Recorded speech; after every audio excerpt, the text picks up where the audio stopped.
વિદ્યાર્થી મિત્રો, આજે એક મહત્ત્વનું ટૉપિક બીએસસીના વિદ્યાર્થીઓ માટે ઓર્ગેલ ડાયાગ્રામ એના વિશે ચર્ચા કરીશું.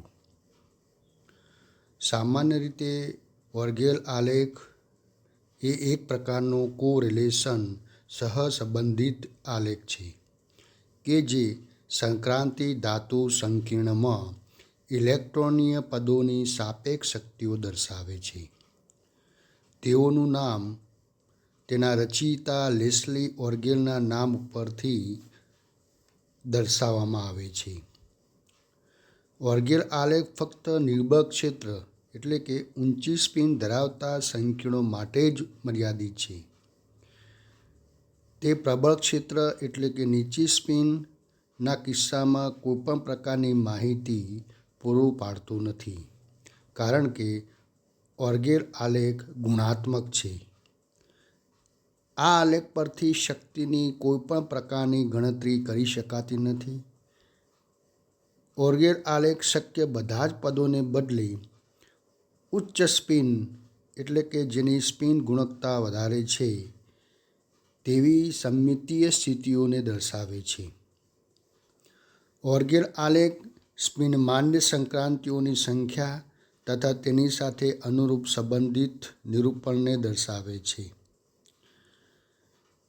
ઓર્ગેલ આલેખમાં લિગાન્ડ ક્ષેત્ર લાગુ પાડેલ ન હોય ત્યારે મળતી ભૂમિ અવસ્થા પદ સંજ્ઞાઓ પીડીએફને કેન્દ્રમાં અને જે તે ઇલેક્ટ્રોનીય વિન્યાસ માટે લિગેન્ડની હાજરીને કારણે મળતા પદોને કેન્દ્રની પદ સંજ્ઞાની બંને બાજુએ દર્શાવવામાં આવે છે. ઓર્ગેલ આલેખ સમજતા પહેલાં આપણે અષ્ટફલકીય અને સમચતુષ્ફલકીય ક્ષેત્રમાં ડી શક્તિ સ્તરોનું વિભાજન સમજવાનો પ્રયત્ન કરીશું. સ્ફટિક ક્ષેત્રવાદ અનુસાર અષ્ટફલકીય અને સમચતુષ્ફલકીય ક્ષેત્રમાં સ્ફટિક ક્ષેત્ર વિભાજન એકબીજાની વિરુદ્ધ પ્રકારનું થતું જોવા મળે છે. સંકીર્ણ સંયોજનમાં લિગેન્ડ ક્ષેત્રની પ્રબળતા અને નિર્બળતાને કારણે મધ્યસ્થી ધાતુ આયન જે સંક્રાંતિ તત્વ છે તેની સમશક્તિએ 5D કક્ષકો 2 શક્તિ સ્તરોમાં વિભાજિત થાય છે.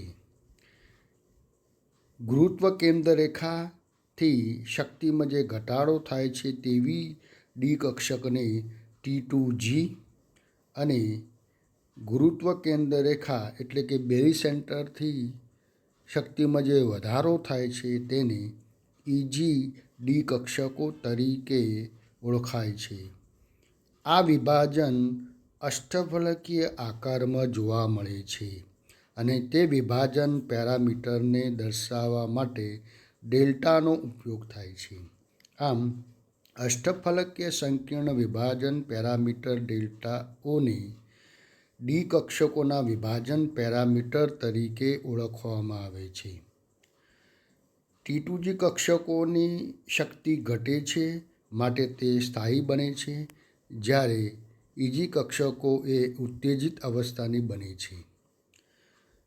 આ મુજબ એના વિરુદ્ધ પ્રકારનું વિભાજન સમચતુષ્ફલકીય ક્ષેત્રમાં જોવા મળે છે. સમચતુષ્ફલકીય ક્ષેત્રમાં EG કક્ષકોની શક્તિ ઘટે છે, જ્યારે T2G કક્ષકોની શક્તિમાં વધારો થાય છે, એટલે કે EG કક્ષકો સ્થાયી બને છે અને T2G ઉત્તેજિત બને છે. સમચતુષ્ફલક ક્ષેત્રની અંદર સમમિતિ કેન્દ્ર I આવેલ હોતું નથી, માટે તેમાં G કે U પ્રત્યય દર્શાવવામાં આવતો નથી. હવે આ જે વિભાજન છે એને આપણે ઓર્ગેલના સહસંબંધિત ડાયાગ્રામમાં દર્શાવીને તેનો સમજાવવાનો પ્રયત્ન કરીએ તો ડી કક્ષકોની D1 અને D9 ઇલેક્ટ્રોનિક વિન્યાસ માટે ઓલ્ગેર ડાયાગ્રામ આપણે આ રીતે દર્શાવી શકીએ છીએ. D1 અને D9ની ટર્મ સંજ્ઞા ડબલેટ ડી સમાન છે તથા અષ્ટફલકીય લિગાન્ડ ક્ષેત્રમાં ટર્મ સંજ્ઞાનું વિભાજન ડબલેટ ડીનું ડબલેટ T2G અને ડબલેટ EGમાં થાય છે, જે અગાઉ આપણે સ્ફટિક ક્ષેત્ર વિભાજનમાં દર્શાવેલ હતું. આમ D1 D9 ટર્મ સંજ્ઞા ડબલેટ ડીનું વિભાજન ઓક્ટાહેડ્રલ ક્ષેત્રમાં એક સરખું થાય છે, પરંતુ તે વિભાજન એકબીજાથી ઉલટા પ્રકારનું હોય છે.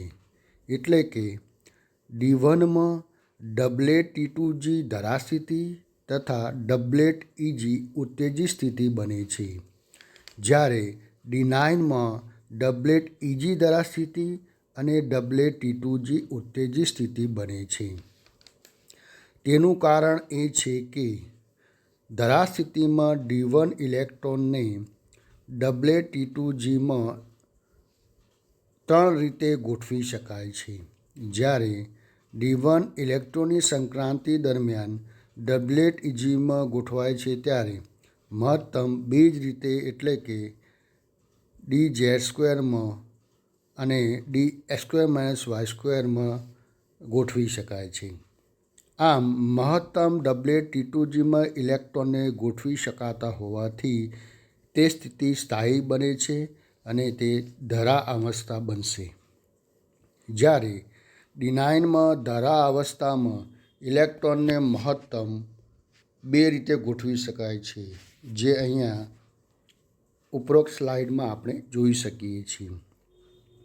જ્યારે D9 ઇલેક્ટ્રોનની સંક્રાંતિ ઉત્તેજિત અવસ્થામાં ઇલેક્ટ્રોનને 3 રીતે ગોઠવી શકાય છે. આમ D9માં ડબલેટ EG ધરાસ્થિતિ અને ડબલેટ T2G ઉત્તેજિત સ્થિતિ બને છે.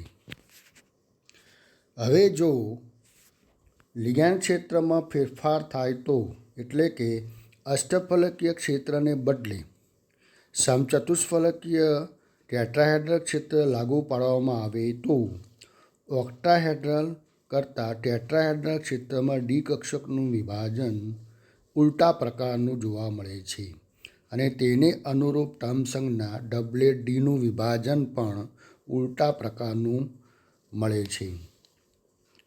ડબલેટ EG ધરાસ્થિતિ બને છે, જ્યારે ડબલેટ T2G ઉત્તેજિત સ્થિતિ બને છે.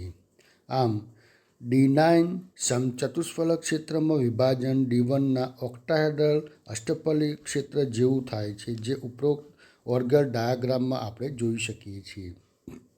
આલેખમાં સમચતુષ્ફલકીય ક્ષેત્રનું વિભાજન દર્શાવવા G તથા U જીરાડ કે અનજીરાડ જેવા પ્રત્યયો દૂર કરવામાં આવે છે, કારણ કે સમમિતિ કેન્દ્ર I સમચતુષ્ફલક આકારમાં હોતું નથી.